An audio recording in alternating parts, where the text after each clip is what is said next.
mahal. Pertama, jika koin Pi murah, katakanlah 1 Pi sama dengan $1, maka, transaksi hanya bisa untuk jual beli bakso dan makanan ringan. Tidak akan bisa mampu membendung permintaan pembelian logam, migas, hasil hutan, laut, manufaktur antar negara.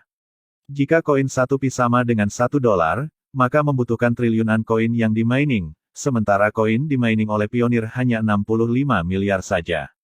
Dan, itu pun di lock-up 90%, selebihnya dipakai buat transaksi. Jadi tersisa hanya 6,5 miliar koin saja. Jadi jika 6,5 miliar dolar AS dikalikan $1, maka akan ada transaksi maksimum 6,5 miliar dolar, maka, teori koin Pi Project jangka panjang akan gagal, proyek pun tutup.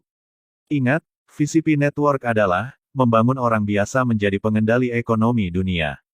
Jadi, koin Pi gak bisa murah. Kedua, bagaimana jika koin Pi $100? Koin beredar asumsi 6,5 miliar koin, maka koin yang bisa dilakukan transaksi adalah hanya 650 miliar dolar atau 9.100 triliun rupiah. Sebuah perdagangan emas gold dunia mencapai ribuan triliun rupiah.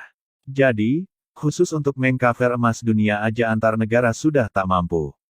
Menurut kabar, akhir Juni tahun 2022, Uni Eropa akan mendepositkan dana 4 triliun USD.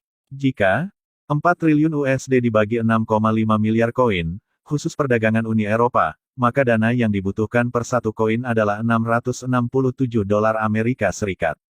Jadi, masih gak cukup untuk menjangkau perdagangan emas, logam, migas, hasil laut, perdagangan China, dan Amerika. Maka, 1 Pi tak cukup hanya $667. Jika 1 Pi hanya $1.000, maka nilai transaksi maksimum adalah 65.000 miliar dolar. Perdagangan dunia, dari sumber Yahoo Finance, hampir 900 juta miliar dolar. Masih jauh dari kebutuhan transaksi. Jadi, koin Pi belum bisa menjadi pengganti uang transaksi. Belum lagi kebutuhan transaksi marketplace. Untuk sementara transaksi 900 juta miliar, kebutuhan perdagangan dunia secara umum. Tidak termasuk kebutuhan manufaktur, marketplace Amazone, Alibaba, dan sejenisnya. Jika 1 Pi hanya $1 seperti di awal, maka, Mr. Elon alias Elon Musk, bisa membeli semua koin yang kita mining. Elon Musk pengendali koin Pi. Sedangkan uang Elon Musk mencapai 2.200 miliar dolar. Maka dia akan menjadi dominasi koin dan tidak akan bisa desentralisasi harga. Sementara Pionir akan gigit jari. Bagaimana jika 1 Pi mencapai $10.000? Maka, nilai transaksi perdagangan akan mencapai 65.000 miliar dolar. Karena marketplace adalah awal pembentukan, ekologi perdagangan antar Pionir, maka investor yang juga Pionir supaya punya akun dan bisa beli koin dari Pionir dengan menukar barang. Mungkin, masih wajar, kalau 1 Pi hanya $10.000. Namun, jika setelah open mainnet, nilai 1 Pi sama dengan $10.000, masih belum relevan. Mengapa? Karena target core team, koin Pi dipakai di semua lini bisnis. Harus bisa dipakai dari jual sayur mayur, sampai jual logam, hasil tambang, migas, hasil laut juga hasil hutan dan manufaktur industri ringan sampai industri berat.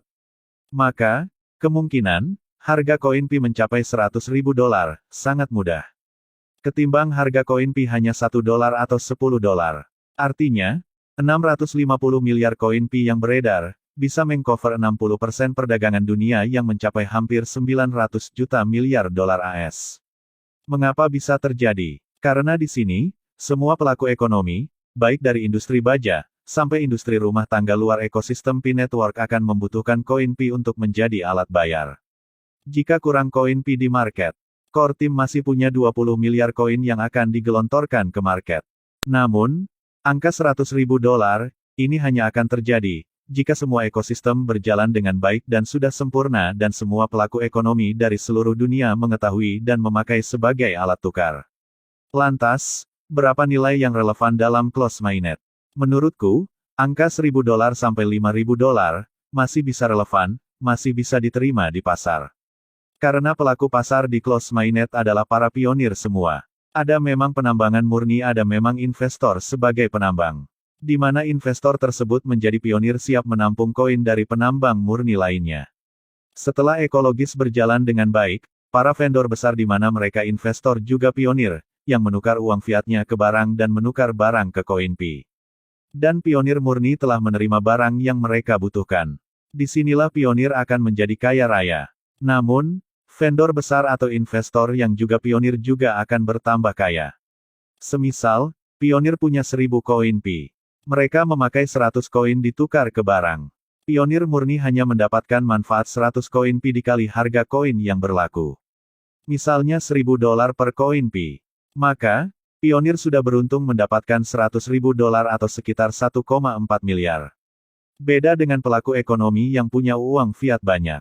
Mereka menukarkan 2 triliun rupiah, ditukar ke barang lalu mendapatkan koin senilai 2000 koin Pi. Dengan asumsi nilai harapan kelak, 1 Pi akan bernilai $10.000 per koin Pi. Maka, pionir yang punya uang 2T akan mendapatkan uangnya menjadi 20 triliun.